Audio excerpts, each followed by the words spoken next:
रात के ठीक 2:17। शहर सो चुका था, सड़कें खाली थीं और हवा में एक अजीब सी खामोशी तैर रही थी। लेकिन उसी खामोशी को चीरती हुई अचानक कुछ काले रंग की गाड़ियां एक आलीशान बिल्डिंग के बाहर आकर रुकीं। दरवाजे तेजी से खुले, काले कपड़ों में एजेंसियों के अधिकारी बाहर निकले और बिना एक पल गवाए उन्होंने इमारत को चारों तरफ से घेर लिया। अंदर मौजूद लोगों को कुछ समझ में आता उससे पहले ही दरवाजे तोड़े गए, कमरों की तलाशी शुरू हुई और फिर जो सामने आया वो चौंकाने वाला ही नहीं बल्कि डराने वाला भी था। अलमारियों में, फर्श के नीचे बने गुप्त लॉकरों में और दीवारों के पीछे छुपे कमरों में हर जगह सिर्फ नकदी भरी हुई थी। डॉलर, दिरहम, रुपए, इतनी मात्रा में कि गिनती करना भी मुश्किल हो जाए। लेकिन असली सवाल पैसा नहीं था। असली सवाल ये था कि ये पैसा आया कहाँ से और क्या इसके पीछे कोई ऐसा नेटवर्क था जो पूरी दुनिया में फैला हुआ था। धीरे धीरे परतें खुलने लगीं और सामने आया एक ऐसा नाम जो कहीं दर्ज नहीं था लेकिन जिसका असर बहुत बड़ा था। खानानी नेटवर्क। ये कोई कंपनी नहीं थी, कोई ऑफिस नहीं था, कोई वेबसाइट नहीं थी, लेकिन फिर भी इसका जाल दुनिया के कई देशों में फैला हुआ था। इसकी शुरुआत बहुत साधारण थी। कराची की भीड़-भाड़ वाली गलियों में कुछ छोटे व्यापारी विदेशी मुद्रा का लेन देन करते थे।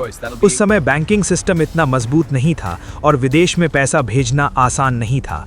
लोगों को एक ऐसे रास्ते की जरूरत थी जो तेज हो, भरोसेमंद हो और बिना ज्यादा सवालों के काम कर दे।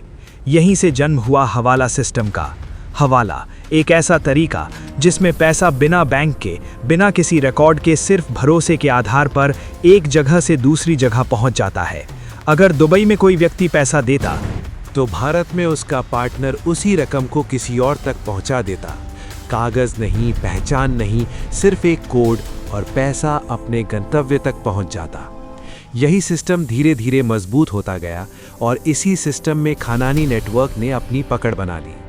उन्होंने अलग अलग देशों में एजेंट्स की एक ऐसी चेन बनाई जहां हर व्यक्ति अपने हिस्से का काम करता था लेकिन पूरी तस्वीर किसी के पास नहीं होती थी। समय के साथ ये नेटवर्क बढ़ता गया और इसका इस्तेमाल सिर्फ व्यापार तक सीमित नहीं रहा। इसमें शामिल होने लगे वे लोग जो टैक्स से बचना चाहते थे, वे लोग जो अपना पैसा छुपाना चाहते थे और वे भी जो कानून के बाहर रहकर काम करना चाहते थे। हवाला अब सिर्फ एक सुविधा नहीं रहा, ये एक ऐसा रास्ता बन गया था जहां से पैसा बिना किसी निगरानी के दुनिया में कहीं भी जा सकता था। यही वजह थी कि धीरे धीरे ये नेटवर्क दुनिया की नज़र में आने लगा।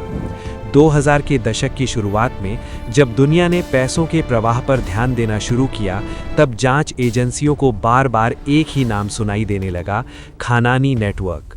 जांच गहराई तक गई तो पता चला कि ये सिर्फ एक बिजनेस नहीं था बल्कि एक ऐसा जाल था जिसमें कई देशों के लोग जुड़े हुए थे। 2008 में इस नेटवर्क के खिलाफ एक बड़ी कार्रवाई हुई, गिरफ्तारी हुई, आरोप लगे, लेकिन इसके बावजूद ये नेटवर्क पूरी तरह खत्म नहीं हुआ क्योंकि ये किसी एक व्यक्ति पर आधारित नहीं था। ये एक सिस्टम था और सिस्टम को खत्म करना आसान नहीं होता। फिर समय बदला और 2016 में एक ऐसा फैसला आया जिसने इस पूरे खेल को हिला दिया। 8 नवंबर की रात अचानक घोषणा हुई कि 500 और 1000 के नोट बंद किए जा रहे हैं।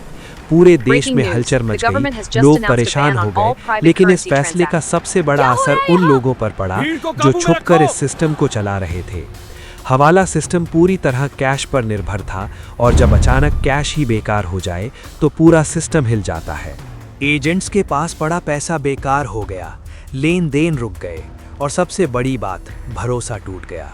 जिसने पैसा दिया था उसे डर था कि वो वापस मिलेगा या नहीं, और जिसमें लेना था उसे भरोसा नहीं था कि सिस्टम काम करेगा। धीरे धीरे एजेंट्स के बीच शक बढ़ने लगा। कुछ लोग नेटवर्क से बाहर निकलने लगे, कुछ ने अपना रास्ता अलग कर लिया और कुछ ऐसे भी थे जो अचानक गायब हो गए। एक ऐसा नेटवर्क जो भरोसे पर खड़ा था, वही भरोसा जब टूट गया तो उसकी नींव भी हिल गई। इसी दौरान दुनिया भी बदल रही थी। डिजिटल पेमेंट तेजी से बढ़ रहे थे, हर ट्रांजैक्शन ट्रैक होने लगा था और जहां ट्रैकिंग होती है वहां हवाला जैसे सिस्टम के लिए जगह कम होती जाती है।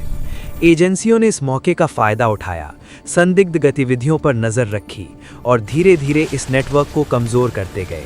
खानानी नेटवर्क ने खुद को बचाने की कोशिश की, नए रास्ते खोजे, लेकिन हर बार निगरानी और बदलते सिस्टम ने उन्हें पीछे धकेल दिया। धीरे धीरे ये विशाल नेटवर्क टूटने लगा। एक एक करके इसके हिस्से बिखरते गए। कुछ लोग पकड़े गए, कुछ ने खुद को अलग कर लिया और कुछ हमेशा के लिए खामोश हो गए। एक ऐसा साम्राज्य जो कभी दुनिया के सबसे बड़े अनौपचारिक वित्तीय नेटवर्क में गिना जाता था, अब कमज़ोर पड़ चुका था। लेकिन शायद सबसे खतरनाक बात यही थी कि इस नेटवर्क का अंत उतना साफ नहीं था जितना लोग समझते हैं, क्योंकि जब एक सिस्टम टूटता है तो उसके टुकड़े खत्म नहीं होते, वे अलग अलग दिशाओं में फैल जाते हैं। नोटबंदी के बाद जब हवाला नेटवर्क कमज़ोर पड़ा तो बहुत से एजेंट्स ने खुद को बचाने के लिए नए रास्ते तलाशने शुरू कर दिए। कुछ ने छोटे छोटे लोकल नेटवर्क बना लिए जो पहले जितने बड़े नहीं थे लेकिन ज़्यादा छुपे हुए थे। कुछ लोग जो सालों तक इस सिस्टम का हिस्सा रहे थे अब पूरी तरह गायब हो गए। कोई नहीं जानता कि वे कहाँ गए, क्या उन्होंने ये काम छोड़ दिया या फिर किसी नए नाम से किसी नए सिस्टम में शामिल हो गए। क्योंकि किसी भी बड़े नेटवर्क की असली ताकत सिर्फ उसका पैसा नहीं होती, बल्कि उसके लोग होते हैं। और जब लोग बिखरते हैं तो वे अपने साथ सिस्टम का अनुभव, उसकी जानकारी और उसके तरीके भी साथ ले जाते हैं। यानी सिस्टम खत्म नहीं होता, वो कई छोटे छोटे रूपों में फिर से जन्म ले लेता है। आज दुनिया पहले से कहीं ज़्यादा डिजिटल हो चुकी है। हर ट्रांजैक्शन रिकॉर्ड होता है, हर गतिविधि पर नज़र रखी जाती है, लेकिन इसके बावजूद कुछ रास्ते आज भी ऐसे हैं जो नज़रों से बच जाते हैं। और यही कारण है कि खानानी नेटवर्क भले ही अपने पुराने रूप में ख़त्म हो चुका हो, लेकिन उसकी परछाई आज भी कहीं ना कहीं मौजूद है। शायद किसी नए नाम के साथ, शायद किसी नई तकनीक के साथ, या शायद उसी पुराने तरीके के साथ, बस पहले से ज़्यादा सावधानी के साथ। रात के 2:17 वो छापा आज भी एक सवाल बनकर खड़ा है। क्या वो सच में एक अंत था या सिर्फ एक शुरुआत? एक ऐसे बदलाव की शुरुआत जहां अंधेरा खत्म नहीं होता, बस और गहरा हो जाता है। ऑबडॉक इंडिया को प्लीज़ सब्सक्राइब करो भाई।